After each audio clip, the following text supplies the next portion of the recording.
Uh, but kind of that game overshadowed a little bit by the weird KD storyline, where for contact tracing reasons, he was out, and then the result came back negative. So he checked into the second quarter, played the entire second quarter, played a little bit of the third quarter, and then had to be taken out of the game for COVID-19 protocols. That's not quite what happened.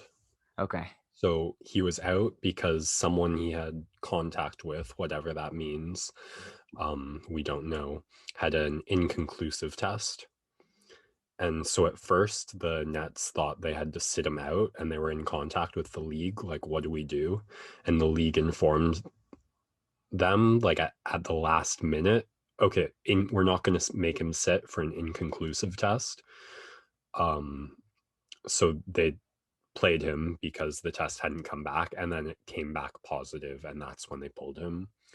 The strange There's two strange parts about this. First, that Durant, as recently as January, has tested for having COVID antibodies in his system from him having it back in March. And second, that Durant was in contact with the rest of his team. So if you're worried about spread, you stop the game. Why do you just pull Durant? Uh, yeah, Yeah, it's and then both teams both go and have back-to-back games.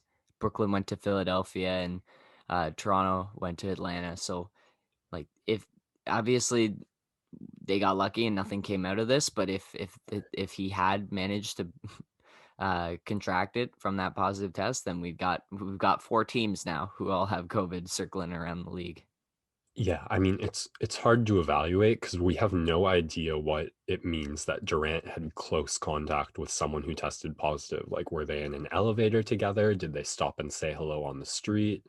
But like, I want an all or nothing policy, and in this case, I want nothing. Like, if it really, especially since Durant has the antibodies, like I don't I think it was a really silly decision, and just continuing the trend we're observing of making policy that looks good to look like you're taking COVID seriously, but not actually do it. If they wanted to stop the game because they're convinced that, I would support that more than just pulling Durant.